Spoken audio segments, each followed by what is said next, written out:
Hello အားလုံးပဲမင်္ဂလာပါဒီနေ့ကတော့ကျွန်တော်ရဲ့ Road to Fit 90 Day Challenge ရဲ့9ရက်မြောက်နေ့ဖြစ်ပါတယ်ဒီနေ့ကတော့လေ့ကျင့်ခန်းလုပ်မယ်နေမဟုတ်ပါဘူးညတော့ခရီးသွားရမှာဖြစ်ပါတယ်ဒီနေ့မှာတော့ထိုင်းနိုင်ငံရဲ့အရှေ့မြောက်ပိုင်းဒေသဖြစ်တဲ့ခွန်ခမ်းမြို့ကိုခရီးသွားမှာဖြစ်ပါတယ်အဲ့ဒီမြို့ဟာဆိုရင်ထိုင်းနိုင်ငံမှာဆိုရင်၄ခုမြောက်အကြီးဆုံးမြို့ဖြစ်ပါတယ်အရှေ့မြောက်ဒေသကိုဒီမှာတော့အီဆန်ဒေသလို့ခေါ်ပါတယ်ခင်ဗျာကျွန်တော်ကတော့ဘန်ကောက်မြို့ကနေခွန်ခမ်းမြို့ကိုလေယာဉ်နဲ့ပဲလာခဲ့တာပါဘန်ကောက်မြို့ကနေမနက်9နာရီလေယာဉ်နဲ့ထွက်လာခဲ့တာပါခွန်ခမ်းမြို့ကိုမနက်8နာရီခွဲမှာရောက်ပါတယ်ဒီခရီးကိုသွားဖို့အတွက်မနက်9နာရီကနေအိမ်ကနေထွက်လာခဲ့တာဖြစ်ပါတယ်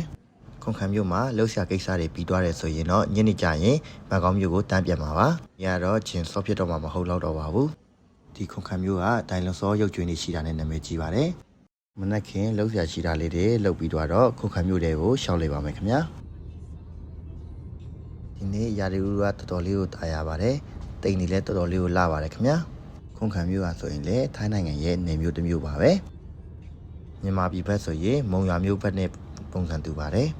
ဒါတော့ခွန်ခမ်းမြို့တွေကိုသွားတဲ့လမ်းမကြီးပါ highway လမ်းမကြီးလို့လည်းပြောလို့ရပါတယ်ခွန်ခမ်းမြို့ကဘယ်လိုပုံစံလေးတွေရှိတယ်ဆိုတာကိုလိုက်ကြည့်ပေးကြပါဦးခင်ဗျာဒီဒေသကထိုင်းနိုင်ငံရဲ့အရှေ့မြောက်ပိုင်းဒေသဖြစ်ပါတယ်နေရာကိုထိုင်းလူငယ်တွေကတော့အီဆန်ဒေသလို့လည်းခေါ်ပါတယ်အီဆန်အစားအစာတွေကလည်းတော်တော်လေးကိုကောင်းပါတယ်ခင်ဗျာ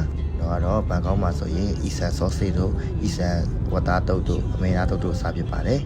အခုဒီဘက်ကိုရောက်နေတာဆိုတော့ဒီလက်စားစားရင်အဲ့ဒီအစားအစာလေးတွေ try ကြည့်ပါမယ်ခင်ဗျာဒီဒေတာမှာကအခုလိုနွားတွေကိုစနစ်ချမွေးတဲ့နွားကြံကြီးတွေလည်းရှိပါတယ်အခုကတော့မြို့တွေကိုကားနဲ့ပတ်ပြီးတော့ကြည့်နေတာပါဒီရဲ့ခွန်ခမ်းမြို့ဟာဆိုရင်ခွန်ခမ်း University နဲ့လည်းနာမည်ကြီးပါတယ်ပြီးရင်ဒီဘက်မှာကဒိုင်လွန်စောတွေရဲ့ရုပ်ကြွင်းတွေကိုတွေ့ရတဲ့အတွက်ဒိုင်လွန်စောမြူဇီယံလည်းရှိပါတယ်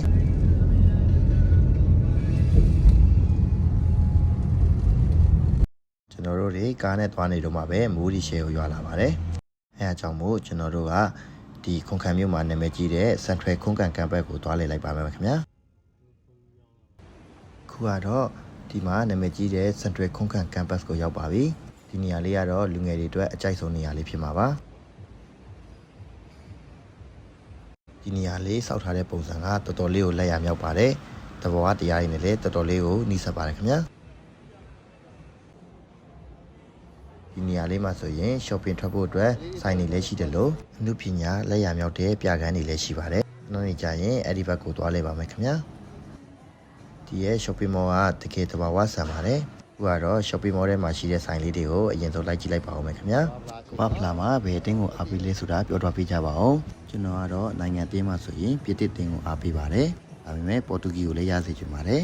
ဒီမြန်မာဆိုင်လေးကလည်းဒီမှာဆိုတော်တော်လေးနာမည်ကြီးရလို့ပြောရမှာပဲဝယ်နေတဲ့လူတွေအများကြီးပါပဲဘတ်မန်တို့စူပါမန်တို့နဲ့ကော်လက်လုပ်ထားတဲ့ဒီဇိုင်းတွေလည်းရှိပါတယ်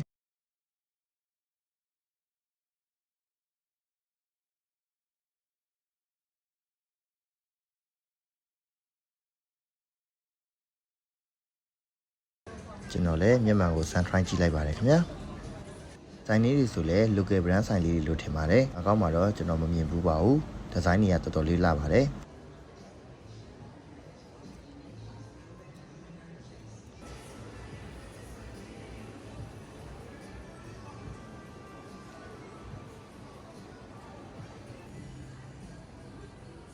ဟိုဒီဆက်လေးလှတယ်လွတ်ကားတဲ့ဘန်ကောက်မှာလည်းရှိလာမလို့ဒီ brand လေးမိုက်တော့ဒီအဆောက်အုံတွေမှာရှိတဲ့ဒီဇိုင်းတွေက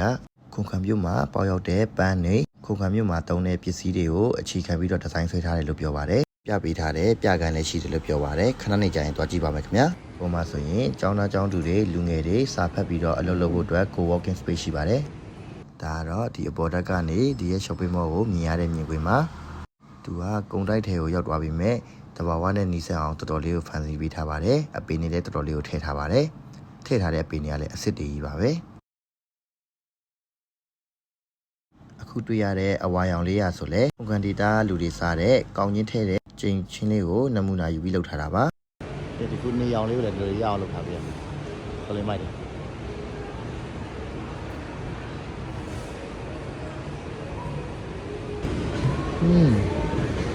ဆော်လေးတွေလုံးဝချိန်လေးနဲ့လုပ်ထားတာမိုက်တယ်ဒီလိုလေးတက်ရမှာပါတက်ကြည့်ပါမယ်ဒီ ဒီကနေတက်သွားရင်တော့လူငယ်တွေစာလုံးနေကြတဲ့ co-working space ရှိပါတယ် co-working space ပါ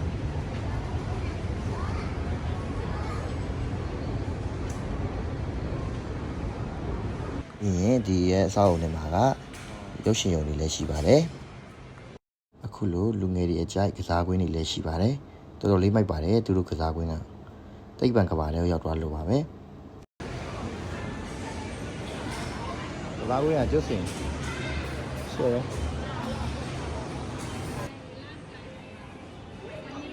ချင်းဆိုခြင်းတဲ့လူတွေအတွက်လည်းအခုလိုမျိုးကာရာအိုကေအခန်းငယ်လေးတွေရှိပါတယ်အယုတ်ကြိုက်တဲ့လူတွေအတွက်လည်းအခုလိုမျိုးအယုတ်တွေကိုရောင်းနေဆိုင်ရှိပါတယ်တော်တော်လေးကိုမိုက်ပါတယ်ခုကတော့ဒီရဲ့အဆောက်အအုံကိုဘယ်လိုဆောက်ထားလဲဆိုတာကိုတွားကြည့်ပါမယ်ဆက်ထွယ်ကွန်ကန်ကပ်ဘတ်ကဘယ်လိုမျိုးတွေရှိတယ်ဆိုတာမျိုးဘယ်အားဗာလေးတွေနော်အီစန်ဒေတာရဲ့ပစ္စည်းတွေဒီနေရာလေးမှာကအီစန်ဒေတာရဲ့အသုံးဆောင်ပစ္စည်းတွေလက်မှုပညာတွေကိုလည်းတခြားလေးလေ့လာလို့ရပါတယ်ခင်ဗျာ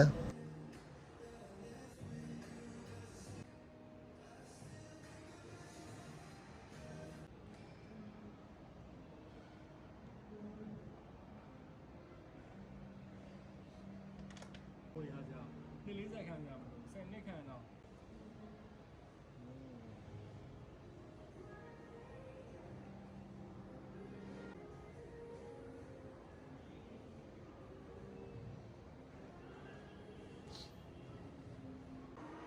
အခုရောက်နေတဲ့ကွန်ကန်ဒီတာနဲ့ပတ်သက်ပြီးပုံဖော်ထားတဲ့ပကြီးပြကန်လေးလည်းရှိပါတယ်ပကြီးပြကန်မှာပြသထားတဲ့ပကြီးကားချက်လေးတွေကိုလည်းတခြားလေးခံစားခဲ့ပါတယ်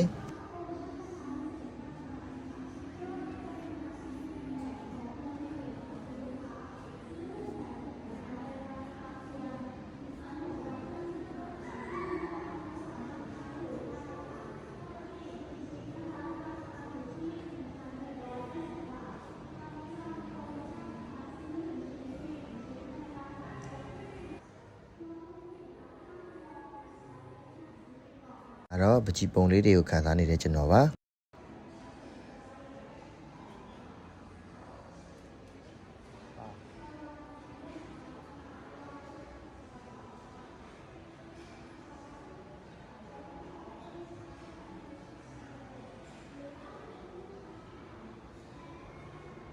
အခုကတော့ကွန်ကန်ဒေတာမှာရှိတဲ့အီစန်ဒေတာအစားအစာတွေရတဲ့ဆိုင်ကိုတွားပြီးတော့နေ့လည်စာတွားစားပါမယ်ခင်ဗျာ။အားနေရင်လမ်းမှာတွေ့ခဲ့တဲ့ဒီကောင်လေးကတော်တော်လေးချစ်ဖို့ကောင်းပါတယ်။ကျွန်တော်ဗီဒီယိုရိုက်နေတာကိုတီးလို့ရှက်နေပါသေးတယ်ခင်ဗျာ။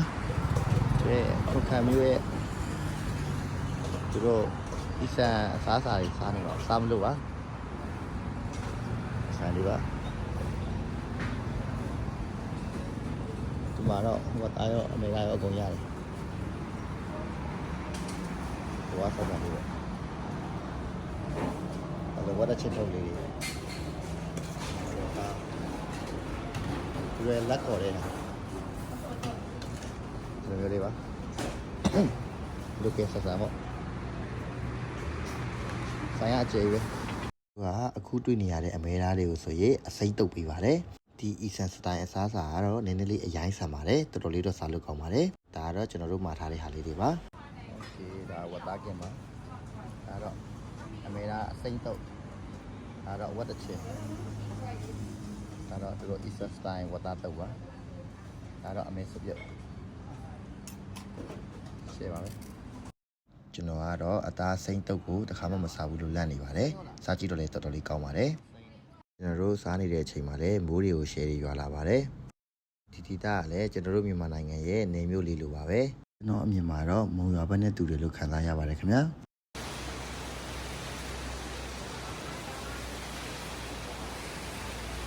အီစန်တီတာအစားအစာတွေကို alternative စစ်စားခြင်းနဲ့ကျွန်တော်တို့တော့ဒီဆိုင်လေးကတော်တော်လေးအဆင်ပြေပါတယ်